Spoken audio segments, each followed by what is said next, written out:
Now to the update none of us wanted to hear. 5 people on a sub that went missing in the Atlantic Ocean are dead. The U.S. Coast Guard says they were killed when the sub imploded. Investigators say crews found 5 major pieces from that vessel on the ocean floor. Now, they still don't know why the sub imploded or if the bodies of the passengers will ever be recovered.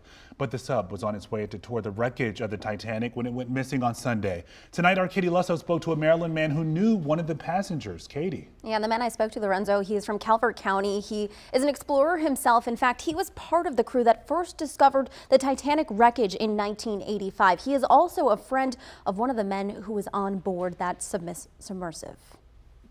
I don't know if it's fully grasped that, I will never see PH again. Tom Detweiler says Paul-Henri Nargeolet, who went by PH, was a close friend. An incredible person. Everybody who knew PH loved him. Both shared interest in the Titanic. Detweiler, part of the crew that discovered the wreckage in 1985. PH was instrumental in bringing some of the wreckage to the surface years later. He was the expert on Titanic. It's thanks to PH that we know as much as we know about Titanic. Thursday, the U.S. Coast Guard confirmed that all 5 people, including PH, who were on board the OceanGate submersible, were presumed dead after what they called a catastrophic implosion. They didn't suffer. It happened in milliseconds. With that amount of pressure pushing, when just a little failure starts, it's instantaneous and the entire thing is crushed immediately. Robin Williams, who was a well-known naval architect, put it probably best.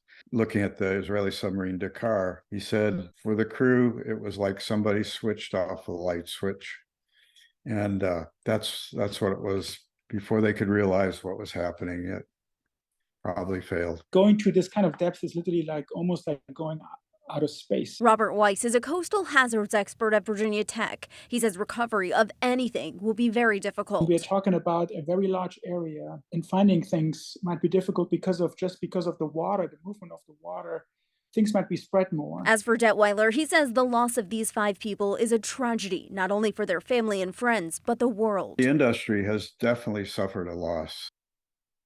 Now, he himself has done several trips similar to this one. I asked him if he'd ever go on another one after seeing what happened. He said absolutely. He likened it to what people did so long ago, traveling across the country in buggies, and says without exploration, we would not have civilization.